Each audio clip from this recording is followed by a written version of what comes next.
Assalamualaikum warahmatullahi wabarakatuh. Sebelumnya, perkenalkan, saya Aprilia Dewi Tananda dengan NIM G0025057 dan berasal dari kelompok A2.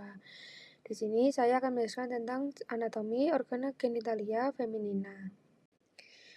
Nah, ini untuk skenarionya. Seorang perempuan berusia 25 tahun baru saja menikah sekitar 3 bulan yang lalu. Sejak awal pernikahan, keduanya memiliki keinginan kuat untuk segera memiliki keturunan. Terus, di sini aku akan menjelaskan tentang alur perjalanan oosit sejak dilepaskan dari ovarium sampai mencapai kapum uteri. Terus yang kedua, lokasi fertilisasi yang paling sering terjadi. Terus yang ketiga, daerah fornix posterior memiliki nilai klinis penting. Kemudian kaitkan dengan prosedur seperti kultosentesis dan kolpotomi. Yang pertama yaitu alur perjalanan oosit dari ovarium hingga kapum uteri.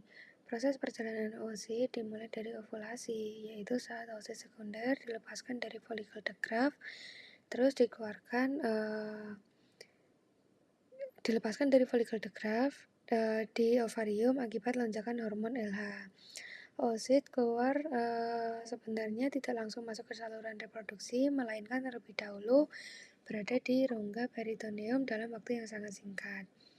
Terus di dekat ovarium terdapat ujung dari tuba uterina yang disebut infundibulum yang memiliki struktur seperti jari-jari bernama fimbriae.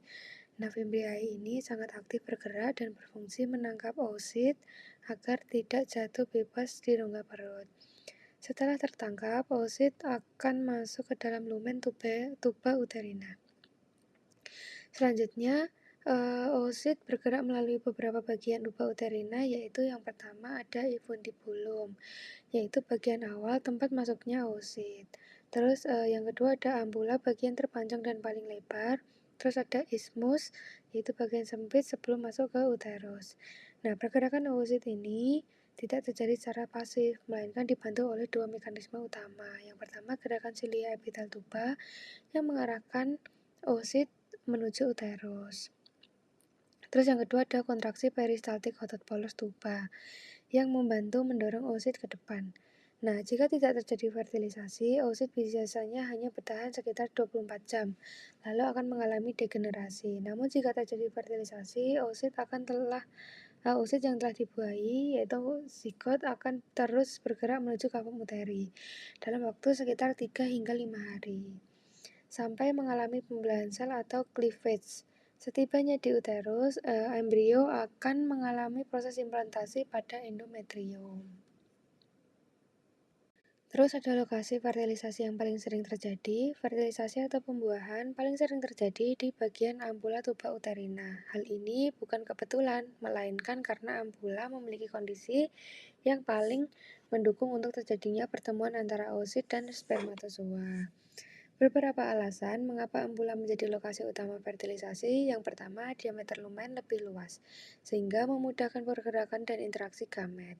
Terus yang kedua, lingkungan biokimia yang optimal, termasuk pH dan sekresi cairan yang mendukung kelangsungan hidup sperma dan oosit. Waktu yang sinkron. Yang ketiga ada waktu yang sinkron karena sperma yang masuk melalui vagina, menuju serviks, menuju uterus, dan menuju tuba uterina biasanya mencapai ambula pada waktu yang hampir bersamaan dengan oosit setelah ovulasi.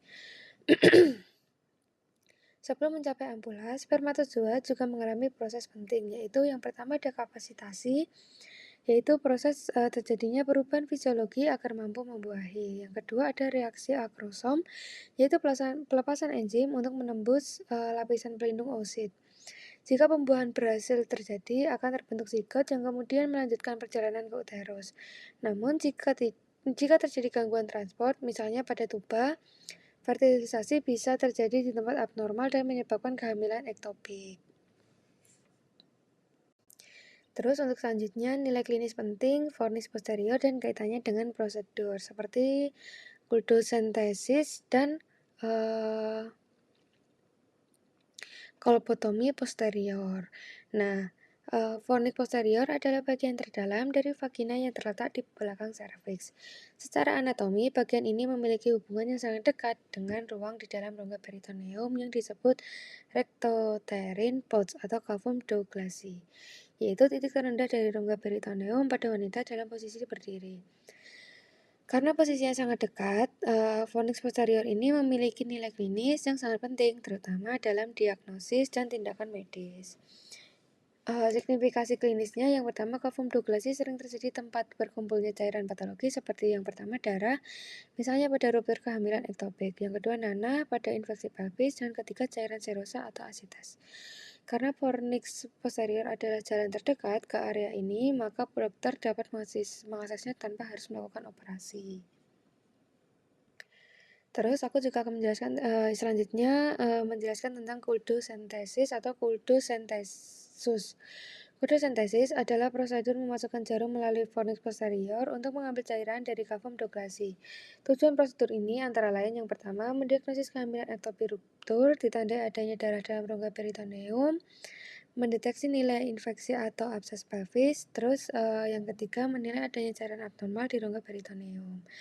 Prosedur ini relatif cepat dan minimal invasif, tetapi harus dilakukan dengan hati-hati karena resiko melukai organ sekitarnya. Terus yang terakhir aku akan menjelaskan tentang kolpotomi. Kolpotomi ini sebenarnya ada male dan female ya. Kolpotomi posterior adalah tindakan membuat sayatan pada fornix posterior untuk keperluan bedah. Digunakan dalam kondisi seperti drainase abses di daerah pelvis. Terus yang kedua, akses ke organ reproduksi internal dan bagian dari prosedur ginekologi tertentu. Keuntungan pendekatan ini adalah yang pertama, akses langsung ke rongga pelvis, yang kedua, tidak memerlukan sayatan pada dinding perut. Namun resikonya meliputi cedera pada rektum atau struktur lain sekitarnya jika tidak dilakukan dengan teknik yang tepat. Nah, jadi perjalanan usia dari ovarium ke uterus merupakan proses kompleks yang melibatkan koordinasi struktur anatomi dan mekanisme fisiologi. Kalau fertilisasi umumnya terjadi di ambula karena kondisi yang paling optimal. Sedangkan fornix posterior memiliki peran penting secara klinis karena menjadi akses langsung ke rongga peritoneum, terutama dalam prosedur diagnosis dan terapeutik. Nah, sekian dari saya. Apabila ada salah kata maupun perbuatan, mohon dimaafkan. Assalamualaikum warahmatullahi wabarakatuh.